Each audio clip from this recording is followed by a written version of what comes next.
Добро вечер во емисијата 360 степени на Алсат. Има ли вистинска контрола за тоа како се трошат народните пари? Ако бидам циничен, господин Ацевски, ќе кажам дека само Катица Јанева добила поголема поддршка од вас. Па јас се надевам дека нема да ме снајде судбината на Катица Јанева. Ако Државниот завод за ревизија се раководи од начелото на материјалност, тогаш зошто со години најголемиот потрошувач на народни пари, Електрани на Македонија или поново Електрани на Северна Македонија, не била предмет на државна ревизија? Се надевам дека акционерското друштво Елем ќе биде предмет на ревизија, односно ќе биде предвидено со годишна програма за 2021 година. Дуи кога прикажувала како се финансира, од каде, како го водела сето тоа, практично лажала. Сега, дозволете ми мене јас да го толкувам тоа, а сето тоа останува само на ревизорскиот извештај. Зошто мислите дека ова не било основа, да речеме, јавното обвинителство понатаму да постапува да отвори истрага?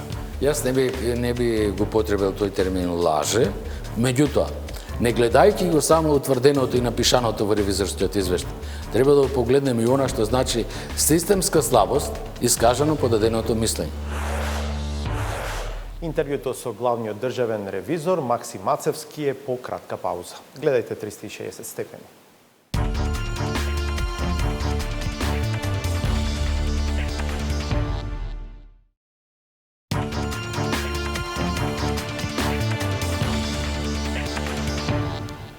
Во декември минатата година Максим Ацевски, магистер по економски науки од Велес, беше избран за главен државен ревизор или за прв човек на Врховната ревизорска институција во земјава, чија задача е, меѓу другото, да испитува дали законски и наменски се трошат јавните пари. За неговиот избор гласаа 81 пратеник од сите пратенички групи од мнозинството и опозицијата, што ретко се случува во парламентарната пракса во Македонија. Заарно или за лошо, ќе разговараме лично со Максим Ацевски. Добро вечер и добре дојдовте. Добро вечер и вам. Благодарам на Како вие поканата. доживувате оваа широка поддршка од сите, буквално во парламентот, не сите 120, но од сите политички партии? Ако бидам циничен, господин Ацевски, ќе кажам дека само Катица Јанева добила поголема поддршка од вас, а за жал видовме како заврши. Па јас се надевам дека нема да ме снајде судбината на Катица Јанева, а чувството е големо и чувствувам голема задоволство што во суштина имам поддршката од сите пратеници во тој период и во суштина задоволството од една страна, меѓутоа чувството и на одговорност од друга страна. Како да бидеме сигурни дека не сте избран по принципот на негативна селекција? Знаете за што ве прашувам. За некој околу кој има најмалку спор, а не некој за кој што има согласност дека е најдобар.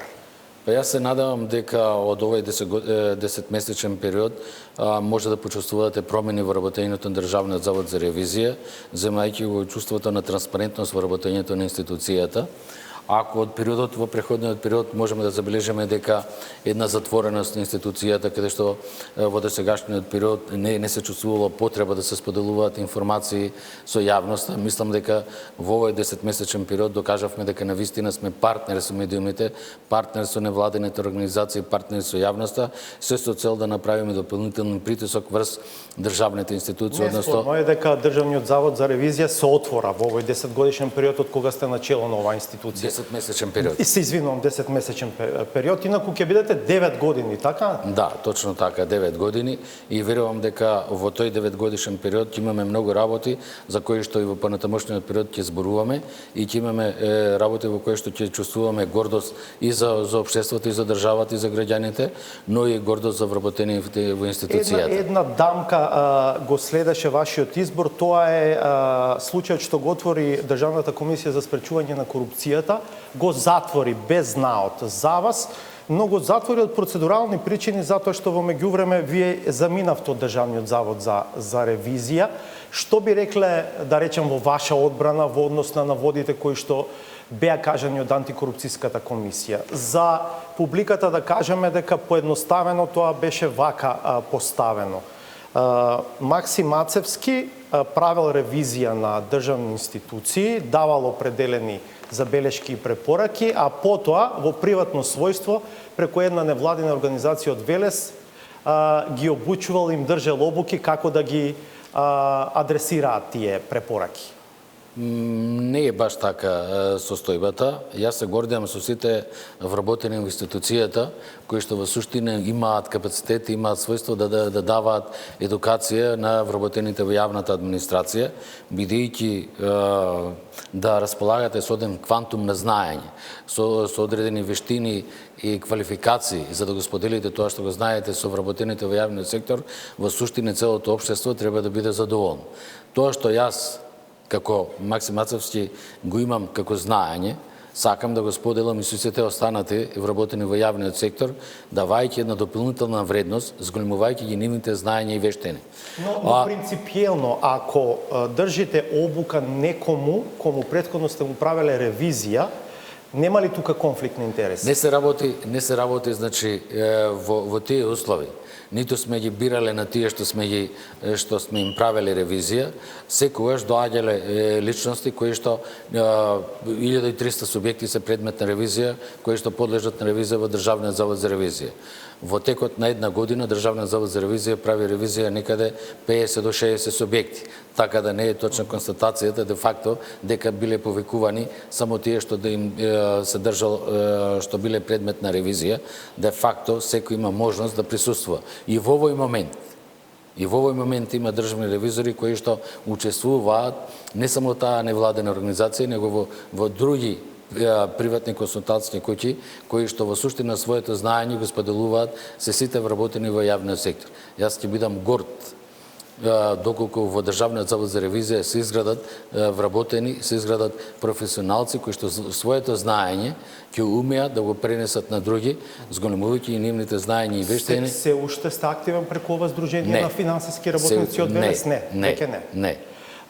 Добро. Ќе зборуваме вечерва за тоа што е и треба да биде фокус на вашата работа. Мене на почетокот би ме интересирало ова, господине Ацевски. Ако Државниот завод за ревизија се раководи од начелото на материјалност, тогаш зошто со години најголемиот потрошувач на народни пари, Електрани на Македонија или поново Електрани на Северна Македонија, ЕЛЕМ, сега ЕСМ, која со години троши по десетици милиони евра народни пари, не била предмет на државна ревизија. Последен пат кога се случило тоа? 2011-та, мислам.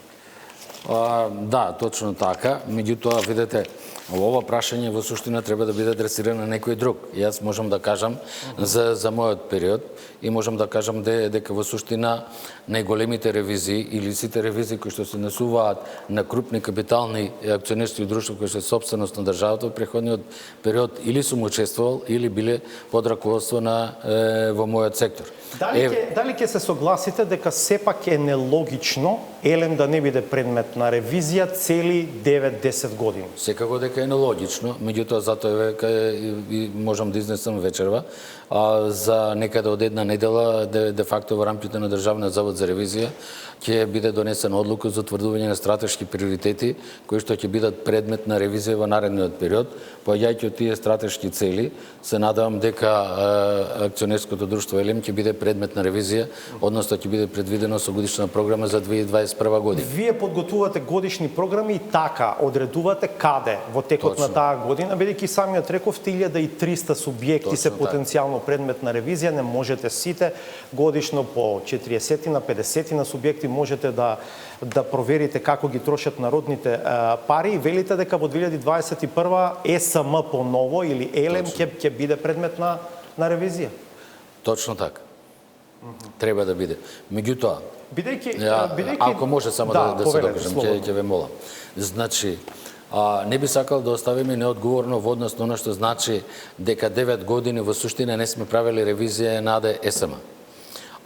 Би требало да се погледне малку подалеку и да се види преходната ревизија, не само 2011, него во преходниот период каде Државниот завод за ревизија направил ревизија на преходното акционерско друштво, односно јавно предпријатие за пренос на електрична енергија, каде што со работата на државниот ревизор се донесени огромни средства кои што во суштина биле отпишани во корист на ЕВН.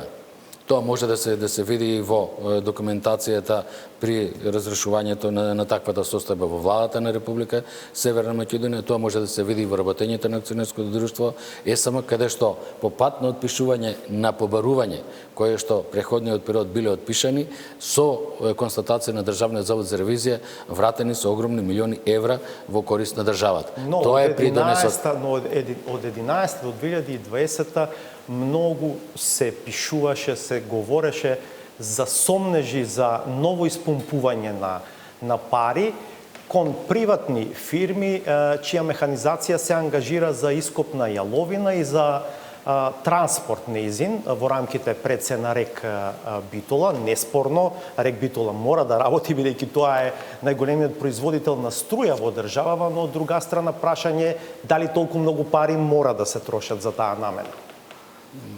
Сосем е логично прашањето. Меѓутоа, за да дадам одговор на нешто што било одговорност на преходниот менеджмент, мислам дека е несоодветно. Јас можам да одговорам за она што било за овие 9 месеци и она што ќе биде во понатамошниот период. Согледувајќи ја материјалноста на сето ова што го кажувате, имајќи го предвид значењето на акционерското друштво за државата, имајќи го значењето за општеството, кажувам јавно дека АДСМ ќе биде предмет на ревизија и ќе биде офатено со годишна програма за 2021 година. Ќе биде интересно да се чека тој ревизорски извештај, бидејќи самиот знаете дека многу епитети, метафори се користеа за трошењето на народните пари. Таму некои го нарекуваат тоа кражба на деценијата, но да оставиме и да видиме што ќе покаже вашата ревизија. Јас би сакал да додадам нешто друго. Во оваа демократија, каде што секој има можност да каже за одредени сомнежи, за одредена злоупотреба, само замолувам и укажувам дека кога одредени личности испаѓаат и изнесуваат одредени констатации, дали е тоа представник на политичка партија, дали е представник на одредена невладена организација, представник на одреден медиум, секојаш треба да говориме со одредени факти. Зошто тоа го кажувам? Најнив пример е Агенцијата за националната едукација, каде што нели имаше кажување дека се злоупотребени огромни Национална агенција за европски образовни програми мобилност. Така. Значи каде што да кажеме дека станува збор за институцијата што ја раководи се уште формално Лидија Димова. Ирелевантно која раководи. Не, значи не е битно. За да знаат за што зборуваме. Да, Еразмус плюс. Така. Значи не е битно која раководи. Битно е кога ги изнесуваме информациите да знаеме кој за што е надлежен. Во една од пораќите беше повикан Државниот завод за ревизија да изврши ревизија на работењето. Има ли основа за вас на вистина таму да постапувате? Затоа велам. Значи кога зборуваме и кога упатуваме или кога бараме некој надлежен орган да постапува, треба да располагаме со точни факти и да констатираме дали тој орган има надлежност да врши ревизија. По изнесувањето на таквите факти, од моја страна, од моите помошници беше побарано да се направи целосна анализа на таквата состојба, да се обезбедат податоци за вкупните приходи, за вкупните расходи, за она што значи донација од или средства доделени од Европската унија и така натаму. Констатирано е дека таквата агенција, односно Националната агенција за европски образовни програми и мониторинг, располага со 13 сметки. Што може да констатираме? Може да констатираме дека таа во суштина од буџетот на државата за 2019 година добила некаде околу 359.000 евра. 359.000 евра, тоа се 22 милиона денари. Се поставува материјалноста и врз овие 22 милиона Државниот завод за ревизија има мандат да изврши ревизија. Но за разлика на оние средства кои што беа посочени од Еразмус плюс, го безбедивме и изворниот договор склучен помеѓу Националната агенција и Европската комисија. Во тој договор јасно пишува кој има мандат да прави ревизија. Односно, тоа е Европската канцеларија за борба против измама ОЛАФ или Европскиот суд за ревизија. Во еден од параграфите на тој договор пишува или некоја друга институција доколку Европската унија пренесе мандат. Во овој случај, ако Европската комисија пренесе мандат и право да изврши ревизија, Државниот завод за ревизија, ние со задоволство би извршиле ревизија. Меѓутоа, во услови каде имаме ограничување на мандатот на Државниот завод за ревизија и каде јасно пишува кој може да врши ревизија врз тие средства, ние не можеме да извршиме ревизија без разлика што некој не прозива како институција да направиме ревизија. Тие 360.000 евра се незначајни во однос на европските пари. Тие 360.000 евра се незначајни во однос на 6.338.000 евра доделени како грант од Европската комисија. И практично кажувањата за евентуални злоупотреби беа за европските пари, а не за националното финансирање, кое што во суштина се однесува за финансирање на оперативните расходи на функционирање на самата агенција. Она што сакам да кажам, почитувајќи ја општествената одговорност и улогата на Државниот завод за ревизија, исконтактиравме со представници на Европската комисија во нашата држава, исконтактиравме со Националната служба за координација за заштита на финансиските интереси на Европската комисија или АФКОС, која што е во рамките на Министерството за финансии, и информиравме за овие состојби. Впрочем, ја имате електронската комуникација со надлежната агенција, односно служба, во која што патуваме и прашуваме дали е информирана Европската комисија за настаната состојба. Добивме таков одговор како што добивме и верувам, следејќи ги информациите од медиумите, следејќи ги информациите од Европската комисија, дека во суштина оваа состојба на изразен сомнеш, бидејќи нашиот ревизорски речник зборуваме дека не можеме да кажеме дека се работи за корупција, се дека не се докаже. Бидејќи во овој момент имаме само сомнеш за злоупотреба на одредени средства. Тој сомнеш останува да го провери Европската канцеларија за борба. Интересно е дека АФКОС ви вели дека тие не наоѓаат исто така основа да постапуваат. Што мислите вие за тоа? Па јас мислам дека можеше да добиеме и посоодветен одговор, како што ние побаравме и контактиравме со Европската комисија и ги известивме за состојбата. Мислам дека и тие можеа да постапат и да добиеме посоодветен одговор, бидејќи без разлика дали имаме ние мандат како Државен завод за ревизија да вршиме ревизија или не, сепак се работи за заштита на угледот на нашата држава во однос на користење. Ќе остане ОЛАФ да прави ревизија и да проверува дали имало евентуално злоупотреби. Да ве прашам, ревизијата во многу ситуации објавува извештаи во кои што дава мислење со резерва. Да речеме, ако за пример ги земам извештаите од овластениот државен ревизор за редовното финансирање на политичките партии. Последните се за 2018 година.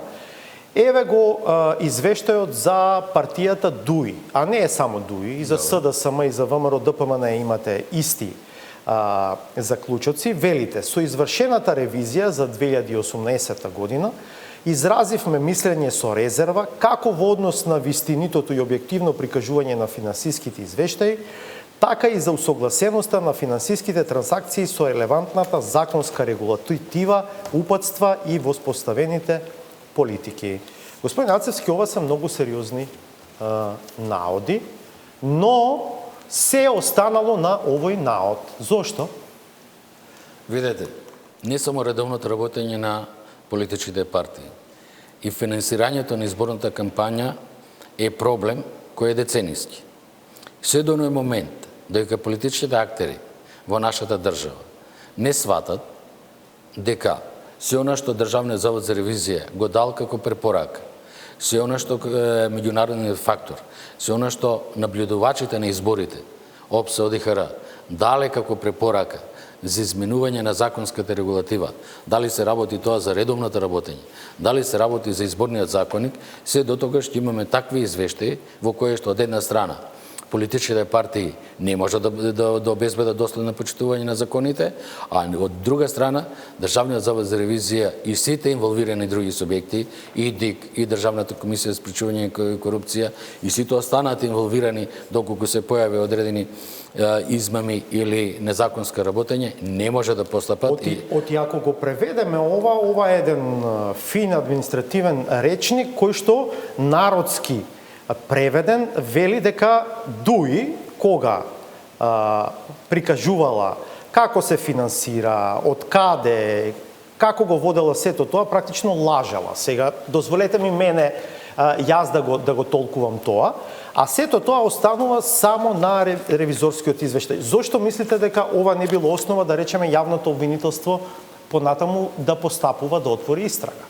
Јас не би го потребил тој термин лаже, бидејќи велам, се до моментот додека велите изразивме мислење со резерва како во однос на вистинитото и објективно прикажување во ред. На тоа мислам, да. Значи вака, кога зборуваме терминологија, тоа се значи мислење утврдени со меѓународните стандарди на ИНТОСАИ, кои што Државниот завод и сите мора да ги следи и сите останати врховни ревизорски институции работат по тие стандарди. Што е суштината во сето тоа? Таквото дадено мислење вели дека се она, освен она што е утврдено и напишано во ревизорскиот извештај, се друго е во согласно со законот. Меѓутоа, не гледајќи го само утврденото и напишаното во ревизорскиот извештај, треба да погледнеме и она што значи системска слабост искажано по даденото мислење.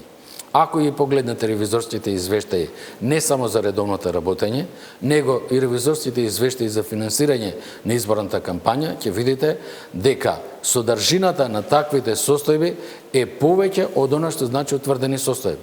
Тоа значи дека, за жал, политичките партии, кои што се главни креатори на изборниот законник, прават такви измени на законот кои што во суштина ни прават проблеми не само за политичките партии, него прават проблеми за сите институции кои што ги следат или прават надзор и ревизија на изборната кампања. Тоа е еден магепсан круг, господин Ацевски, за кој што често зборуваме и го констатираме, но никако да излеземе од тој магепсан круг. Упорно се зборува за проблеми во финансирањето на политичките партии, за проблеми во финансирањето на изборните кампањи, за тоа дека тоа е сива зона која што тешко се контролира и така натаму. Постојано се менува, наводно напредува законската регулатива, но никако да се излезе од овој магепсан круг за кој што еве и вие сами одзборувате, а тоа е дека за жал партиите кои што го дизајнираат изборниот законник на крај прават законник кој што остава вакви сиви зони. Јас верувам дека сите актери во политиката ќе соберат сили и можности да го слушнат нашиот глас. Гласот на професионалците кои што кажуваат на нелогичности и неприменливости на изборниот закон. Ако имаат воља. И јас се надевам дека мора да имаат воља, доколку сакаат да обезбедиме владење на правото, што е една од клучното барање на Европската унија. Зошто мислите? Сакале или не сакале, ние мора да го направиме тоа. Јас упатувам на сите тие што учествувале на подготвување на изборниот законник да ги објаснат одредбите на член 71 став 1 и став 7, каде што вели дека треба да има единствена трезорска сметка во која што ќе се уплатуваат сите средства за изборната кампања. Потоа кажува дека од таа сметка ќе се користат исличува средствата за финансирање на изборната кампања. За да во истиот став имаме став во кој што вели од оваа сметка може да се изврши повраќај на средства на сметката за редовно работење. Класична, како да кажем, класична неправилност или дубиоза. Авторот не знаел што да каже. Бидејќи од една страна или намерно е така направено. Еве да речеме дека е од незнаење. Втората работа, ако ги погледнете самите измени на изборниот законник, има толку номотехнички грешки кои што во суштина да дојдете во обратна ситуација да бидете ревизор, едноставно представува тешкотија да се разбере што сакал авторот да каже во изборниот законник. Зошто? Дозволете ми. Само малку. Ако го погледнете член 71 став 10, вели сите трошоци се подмируваат од сметката за изборна кампања. Јас поставувам прашање, еве јавно поставувам прашање. Бидејќи до сега 100 пати има напишано дека имаме системска слабост. Често пати политичките партии создаваат обврски кои што остануваат неподмирени од сметката за изборна кампања. Ти имаат рок во сега точно да не навлигуваме рокот кога завршуваат, меѓутоа подреден рок по објавување конечните резултати од изборниот процес, имаат рок да ја затворат сметката и во рок од 30 дена. Што со обврските што нема да ги подмират? Сега, јас прашувам, од каде тие ќе се подмират? Немаме законско решение. Значи, само имаме констатација дека во суштина сите трошоци се подмируваат од оваа сметка, меѓутоа немаме решение од каде ќе се подмират неподмирените обврски и тие остануваат да висат. И имаше такви примери во јавноста, сега да не ги посочуваме со име и презиме, но знае квалификуваната јавност за што станува збор. Понатаму, ако го погледнете член 83 став 1 и каде што го уредува финансирањето, има такви глупости напишано што јас на вистина се зачудувам како можело да се донесе такво решение. Бидејќи и вели се однесува ограничувањето на став 2, алинеја 2 и 3. Кој ќе прочитате алинеја 2 и 3 на што се однесува, ќе видите дека тоа сосема нема врска со она што сакал законодавецот да го каже. И за жал, ние спроведовме парламентарни избори со ова законско решение. И сега вие треба да правите ревизија. Сега јавноста ќе каже, еве, Државниот завод за ревизија или сите останати не даваат резултати од она што се очекува. Како да дадеме резултати на погрешна законска регулатива. Сега вие ќе почнете ревизијата така на финансирањето на изборните кампањи. Точно така. Ги имате сите претпоставки тоа да го направите. Се разбира ќе се соочите со овие проблеми со кои што ги наведувате. Сега видете, во суштина ние ги имаме претпоставките, морам да кажам дека немаме доволно човечки ресурси за да сето тоа го направиме, бидејќи за да се следи изборниот процес, во суштина треба посебно оделение, постојано ангажирани вработени во целиот тој процес на изборна кампања и така натаму, бидејќи На тоа укажува и ОДИХР во својот извештај, вели дека ДЗР нема доволно човечки и други ресурси за да ја извршува мисијата која што му е доверена со измените во изборниот законник. Во овој момент, се извинувам ако погрешам со една или две бројки, има 61 политичка партија која што е активна. Ние навистина од една страна чувствуваме гордост што јавноста и државата верува Државниот завод за ревизија и ревидирањето на работењето на политичките партии го дала во надлежност на Државниот завод за ревизија. Но во исто време, во услови кога имате и обврска, гледате дека сме сведоци, секоја година во ситуација не случува по еден изборен процес. Преходната година имавме председателски избори, оваа година имавме парламентарни избори, сега во декември имаме локални избори, па есента во 2021 година имаме локални избори и така натаму, и де факто постојано одреден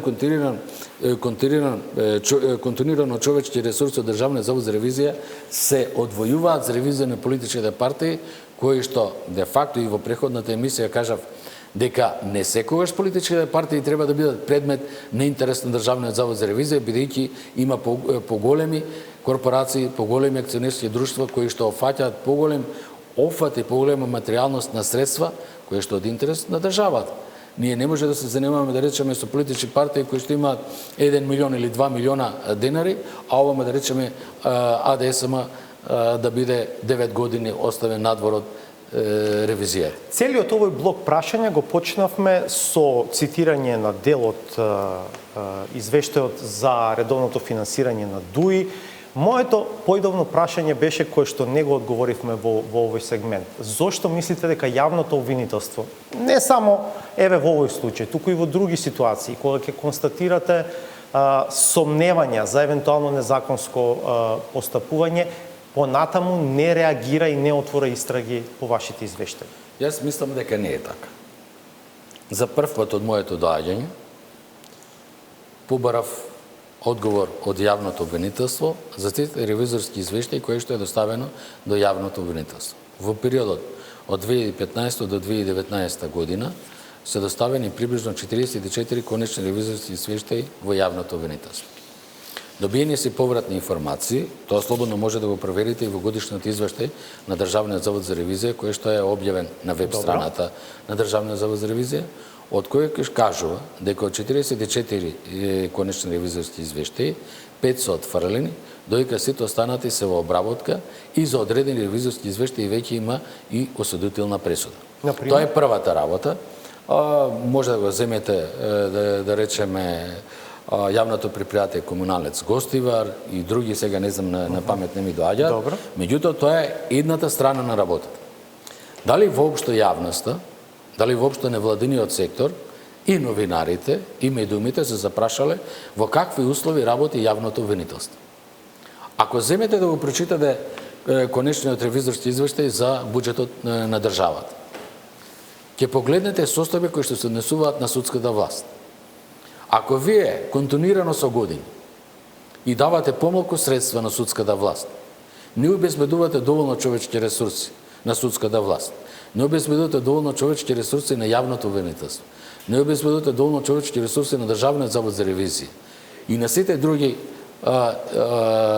органи кои што имаат одредена надзорна или контролна или инспекцијска улога, како може да очекувате резултати и да го дадат својот придонес? Дали вие знаете дека јавното обвинителство нема истражители доволно? Дали сте ги...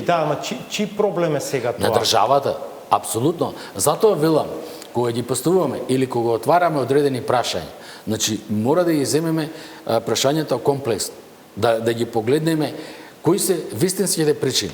Бидејќи ние само даваме не може да имаме ситуација во која што имаме 130.000 вработени во јавниот сектор, а постојано да велиме дека немаме човечки ресурси во клучните институции, во Државниот завод за ревизија, во јавното обвинителство, во судството. Нешто длабоко не е во ред.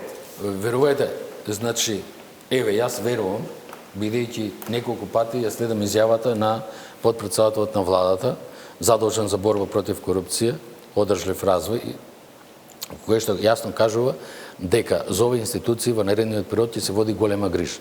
Јас верувам во тоа и очекувам дека министерот за финансии и надлежните органи ќе согледаат реалната состојба дека Државниот завод за ревизија, јавното обвинителство и сите други институции во системот се партнери на Министерството за финансии, а не органи кои што се обични буџетски корисници или институции кои што треба да пречат на Министерството за финансии. Сега ќе се согласите ли со одлуката? Само уште една констатација.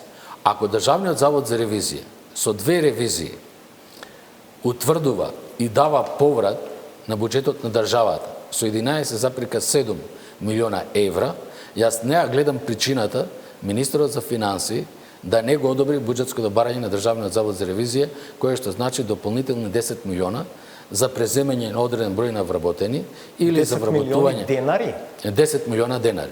Добро. Може ли да предпоставите за каква споредба... Сега зборувате за ребалансот за оваа година или за година? За буџетското барање за 2021. Добро. Значи, ако во 2010 година бројот на државни ревизори во Државниот завод за ревизија бил 120, а во овој момент имаме 82 ревизори, тогаш како јас да извршувам надлежноста која што ми е дала собранието?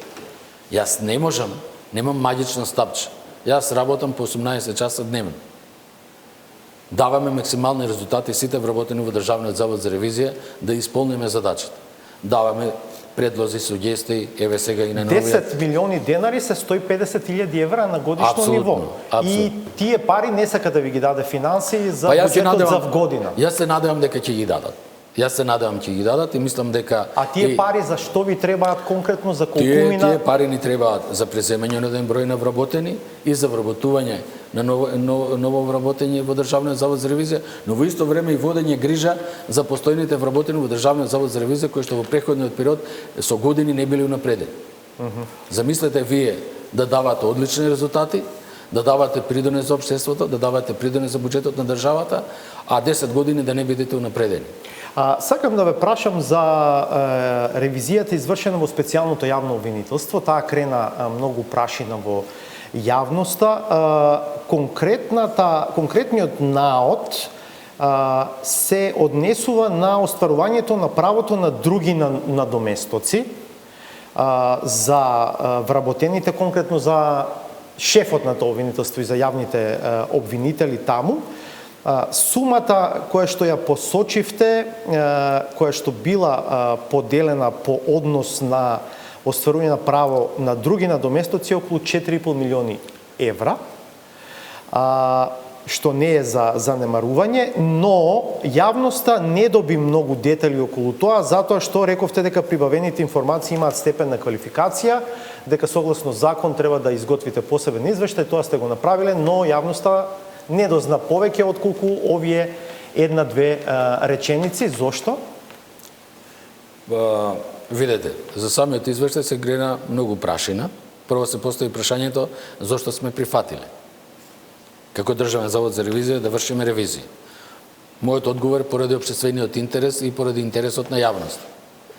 Да се обеледени, бидејќи имаше искажување, како што за ова национална агенција имаше сомнеш дека има злоупотреба на одредени средства. Имајќи ја предвид материјалноста на работењето, материјалноста на средствата кои што се потрошени за специјалното јавно обвинителство, како Државен завод за ревизија свативме и одлучивме дека треба да се прави ревизија. Јас упатувам искрена благодарност за тимот кој што изврши ревизијата крајно професионално и покрај тоа што сепак имавме одредени потешкоти во вршењето на ревизијата, бидејќи целокупниот материјал на документација не беше среден онака кој што доликува на институција. Втората работа, зошто Државниот завод за ревизија не обединил повеќе во однос на она што било констатирано со оној извештај кој што е класифициран. Мора да сватите дека во интерес на јавност Државниот завод за ревизија направи повеќе од она што можеше да направи. А тоа е, можевме и да го промолчиме износот кој што е утврден како неправилност, бидејќи тој износ не е обединет во конечниот извештај кој што е достапен до јавност. Во интерес на јавност и во интерес на она да се констатира дека Државниот завод за ревизија констатирал одредена неправилност, која што треба да биде предмет на понатамошно испитување од надлежното јавно обвинителство, ние кажавме дека тој износ изнесува 282 милиона или, како што рековте, околу 4,5 милиона. Ние не сме создавачи на тие акти кои што имаат степен на класификација, создавачи се специјалното јавно обвинителство и може да ги декласифицираме доколку добиеме барање од јавното обвинителство. Во моментот кога ќе добиеме такво барање за декласификација на конечниот ревизорски извештај, ние ќе го декласифицираме и со задоволство ќе го споделиме со јавноста. Дали имате увид што прави редовното обвинителство во врска со ова? Во момент не можам, немам сознание, но се надевам дека презема се што треба. За разлика од оваа ревизија, ревизијата на основниот буџет за 2019 година помина речиси незабележано.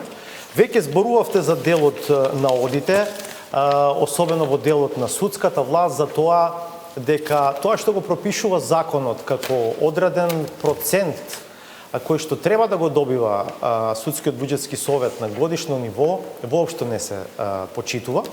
Но во овој извештај има и низа други теми. 10 на 12 може да бидат од новинарски интерес.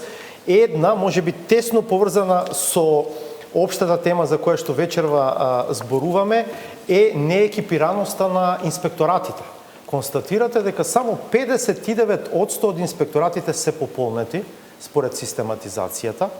Во тој момент велите 78 ќе одат во пензија на крајот на 2019, а дека само 16 нови вработувања били одобрени за 2020 година. Имате интересен графикон кој што покажува каде е најлошо, да речеме во државниот пазарен инспекторат од 293 места биле пополнети само 140, што е навистина загрижувачка состојба.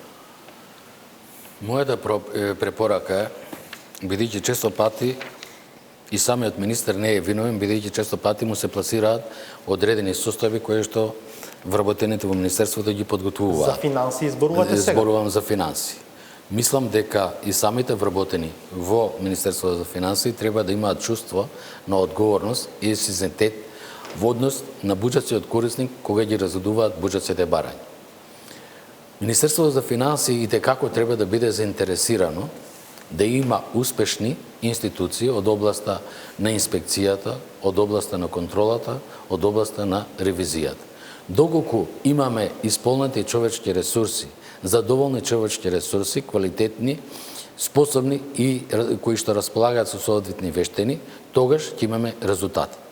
Не само во инспекцијскиот совет. Ако го погледнете графиконот кој што однесува на Царинската управа, каде што имаме состојбе во кое што кажува колку средства се застарени, односно колку средства се ненаплатени и покрај тоа што царината ги преземала сите мерки за наплата на таквите, ќе констатираме дека во преходниот период, односно во периодот од 1999 година до 2019 година, 43 милиона 644.000 евра се застарени ненаплатени средства во буџетот на државата. Прашувам, дали Министерството за финансии не е заинтересирано за овие состојби и во самиот навод подолу ќе видите дека Министерот за финансии имал обврска да донесе подзаконски акт. Таквиот акт до ден денеска не е донесен. Дали некој од вработените во Министерството за финансии не треба да му посочи на Министерот за финансии дека таков факт недостасува? Втората работа, ако погледнете од самиот графикон, може да констатирате дека активни побарувања од активни субјекти имаме ненаплатени 7.348.000 евра. Дали се тоа средства за подценување? Овде зборуваме за милиони, зборуваме милиони за водното право, зборуваме милиони во специјалното јавно обвинителство и така натаму. Ако имаме успешни и професионални институции во државата кои што се грижат за приливите и приходите на буџетот на државата, тогаш и нивото на задолжување на државата ќе биде далеку пониско. И во тој случај нашите барања за помош од други институции далеку ќе бидат пониско, доколку успееме како држава и како општество да ги наплатиме сите приходи кои што се приходи и приливи на буџетот на државата, ако ја намалиме сивата економија и ако обезбедиме законско и отчетно користење на јавните средства. Веќе 40 минути разговараме. За крај уште едно прашање. Владата донела одлука еден спрат од палатата Емануел Чучко во кој што е сместен Државниот завод за ревизија да го додели на Државниот инспекторат за животна средина.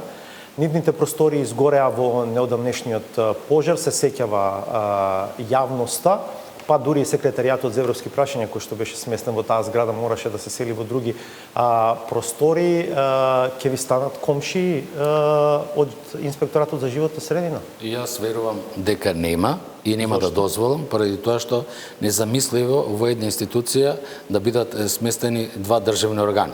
Пред се, инспекторатот за животна средина е предмет или субјект на ревизија на Државниот завод за ревизија. Се создаваат... Ако има владина одлука, нема да дозволите да се спроведе? И јас, како представник на Државниот завод за ревизија, бранејќи ги интересите на Државниот завод за ревизија, бранејќи ги интересите на вработените и грижејќи се за здравјето на вработените во Државниот завод за ревизија, доставив барање до владата на Република Северна Македонија, во кое што укажувам на последиците од таквата одлука и барам да се изврши приначување на наведената одлука.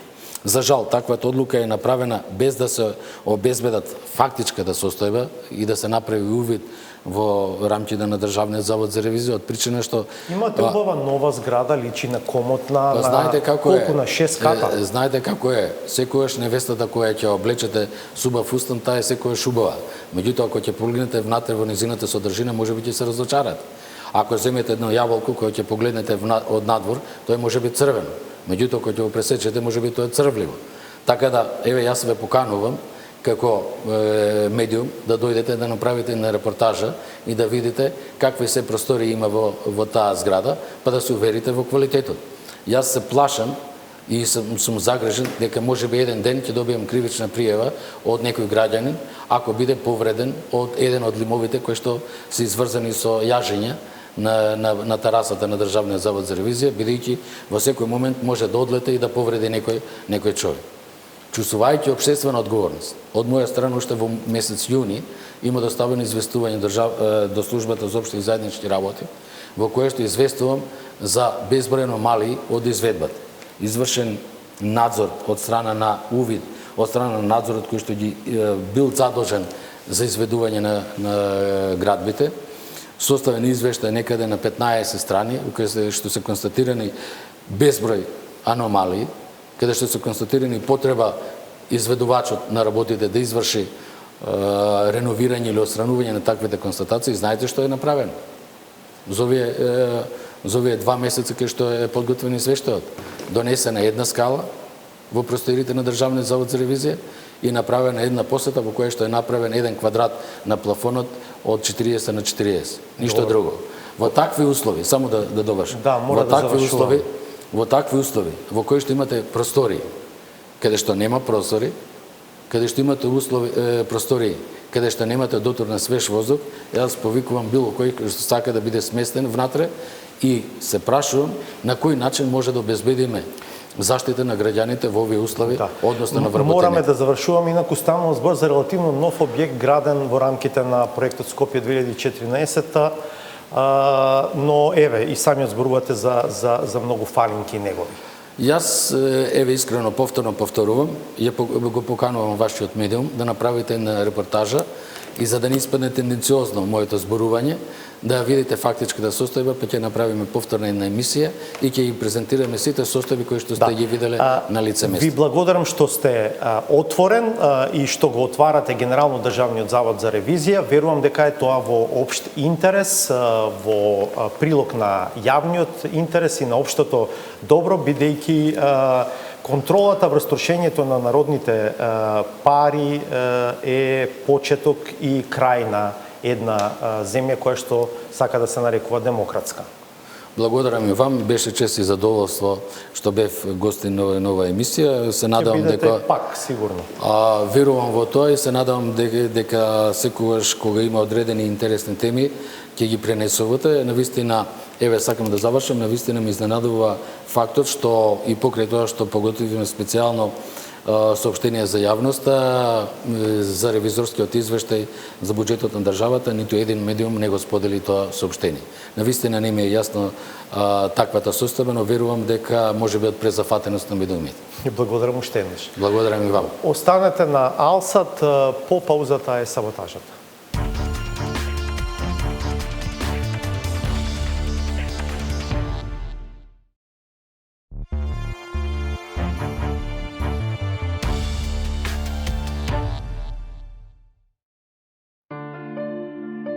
Традиционалните домашни верници во теориите на заговор кои себе си се перцепираат како нивни демистификатори и обелоденуваат вистината за ковидот цврсто демантирајќи ја можноста за негово постоење. Ова е масло на језуитите, на масоните, значи не може ни еден од нив да не се заболи. Ова е значи за целосна доминација и контрола на народот, значи да не чипираат, да не третираат како пред 2000 години, кога биле врзани со ланци луѓето на растојание. Вербалната сталоженост сепак не успева да го прикрие експлицитното подчинување, кое се огледа од нивото на заштита кое се користи против нешто што не постои. А дека тоа е речиси посилна настинка од која не треба особено да се стравува, е факт за кој не говорат лаици, туку високостручни кадри, за кои се претпоставува дека поседуваат адекватно знаење. Излегов со еден труд со 3 тези. Првата беше дали се работи за опасна вирусна инфекција, втората дали сме ние во паника и третата дали сме во војна. Значи за опасна вирусна инфекција не се работи. Значи не се работи за не е карантинска болест, не е опасна болест. Ако опасноста е толку мала како што тврди членот на извршниот комитет, тогаш веројатно сериозна статутарна обврска е да се преиспита демократскиот тишчекор кој го презема сега обичниот член на партијата, кој се дрзнува да му опонира на надредениот партиски функционер, презентирајќи аргументи со кои му контрира. Иако, како леснителна околност, треба да се има предвид јасната задршка во однос на компетенциите. Не сум доктор, не можам да го коментирам тоа, она што го гледам во мојот град каде што живеам, во минатите 24 часа има 4 мртви од оваа болест. Тоа е Значи, страшно. само во мојот град има 4 мртви. Кога бројките за жал го диктираат поведението, тогаш и партиските економисти кои седат рамо до рамо со епидемиолозите кои ги релативизираат, соопштува дека постои очигледно разногласие кое влие деликатно не само во однос на стручноста, ами и околу очекуваната усогласена партиска позиција на раководниот орган. За жал овдека не може да се постигне консенсус затоа што имате екстремни случаи од луѓе нели кои што се повикуваат на некои меѓународни заговори и така натаму, што мислам дека е чиста глупост, луѓе што не веруваат, луѓе што ја подценуваат болеста. Значи да заклучиме, мислам дека е време за порестриктивни мерки. Во нивни рамки претпоставка е дека не станува збор за бесполезниот карантин, туку за посериозен пристап кон санкционирање на сите оние кои не се придружуваат кон мерките и кон протоколите. А тогаш власта треба да почне од самата себе си, за да докаже дека ниту некому ќе му биде стројник, ниту дека добила муштулук. Доскоро имавме само по 400, сега имаме 600 и кусур. Многу веројатно дека овие 200 ни се практично чеис од свадби. И на крајот, додека се чека миразот, останува отворено прашањето. Што не е јасно? Што не е јасно? Што не е јасно? Што не е јасно? Освен тоа што се уште нема постапка за одговорност ниту за коалициските, уште помалку за партиските свадбари. Останува нејасно зошто прашалникот е свртен од обратна страна. Веројатно, за ниту тоа да не биде јасно. Толку за вечерва, пријатно до понеделник во 22.